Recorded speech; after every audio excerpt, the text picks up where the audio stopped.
ایک بار جبرائیل علیہ السلام نبی کریم کے پاس آئے تو آپ صلی اللہ علیہ وآلہ وسلم نے دیکھا کہ جبرائیل کچھ پریشان ہیں۔ آپ نے فرمایا جبرائیل کیا معاملہ ہے کہ آج میں آپ کو غم زدہ دیکھ رہا ہوں؟ Please like and subscribe this channel. Allah تعالیٰ آپ کو اپنے گھر کی زیارت نصیب کرائے۔ جو اس چینل کو سبسکرائب کرے آپ کے پیسے نہیں لگیں گے، ڈونٹ وری۔ جبرائیل نے عرض کیا اے محبوب کل، میں اللہ پاک کے حکم سے جہنم کا نظارہ کر کے آیا ہوں۔ اس کو دیکھنے سے مجھ پہ غم کے ایثار نمودار ہوئے ہیں۔ نبی کریم صلی اللہ علیہ وسلم نے فرمایا جبرائیل مجھے بھی جہنم کے حالات بتاؤ۔ جبرائیل نے عرض کی جہنم کے کل 7 درجے ہیں، ان میں جو سب سے نیچے والا درجہ ہے اللہ اس میں منافقوں کو رکھے گا۔ اس سے اوپر والے 6 درجے میں اللہ تعالیٰ مشرک لوگوں کو ڈالیں گے۔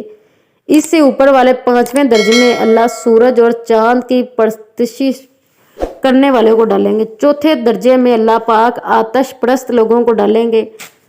3رے درجے میں اللہ پاک یہود کو ڈالیں گے۔ 2 درجے میں اللہ پاک عیسائیوں کو ڈالیں گے۔ یہ کہہ کر جبرائیل علیہ السلام خاموش ہو گئے تو نبی کریم نے پوچھا جبرائیل آپ خاموش کیوں ہو گئے؟ مجھے بتاؤ کہ پہلے درجے میں کون ہوگا؟ جبرائیل علیہ السلام نے عرض کیا اے اللہ کے رسول، پہلے درجے میں اللہ پاک آپ کے امت کے گناہ گاروں کو ڈالیں گے۔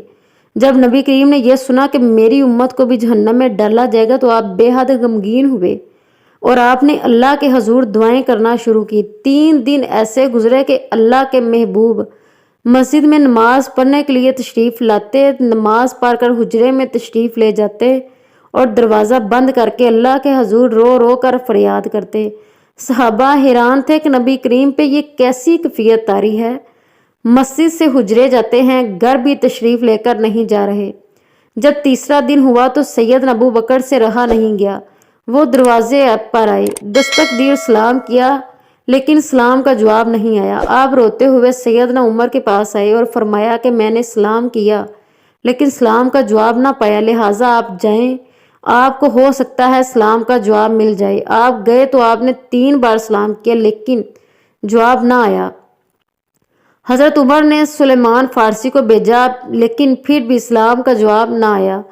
حضرت سلیمان فارسی نے واقعے کا تذکرہ علی رضی اللہ تعالیٰ عنہ سے کیا۔ انہوں نے سوچا کہ جب اتنے عظیم شخصیات کو سلام کا جواب نہیں ملا تو مجھے خود نہیں جانا چاہیے بلکہ مجھے ان کی نور نظر بیٹی فاطمہ اندر بھیجنی چاہیے۔ لہٰذا آپ نے فاطمہ رضی اللہ تعالیٰ عنہ کو سارا حال بتا دیا۔ آپ حجرے کے دروازے پہ آئیں، ابا جان السلام علیکم۔ بیٹی کی آواز سن کر محبوب کائنات اٹھے، دروازہ کھولا، سلام کا جواب دیا۔ ابا جان آپ پر کیا کیفیت ہے؟ 3 دن سے آپ یہاں تشریف فرما ہیں۔ نبی کریم نے فرمایا کہ جبرائیل نے مجھے آگاہ کیا ہے میری امت میں جہنم میں جائے گی۔ فاطمہ بیٹی مجھے اپنی امت کے گناہ گاروں کا غم کھائے جا رہا ہے اور میں اپنے مالک سے دعائیں کر رہا ہوں اللہ ان کو معاف کر اور جہنم سے بری کر۔ یہ کہہ کر آپ سجدے میں چلے گئے اور رونا شروع کر دیا۔ یا اللہ میری امت، یا اللہ میری امت کے گناہ گاروں پہ رحم کر، ان کو جہنم سے آزاد کر۔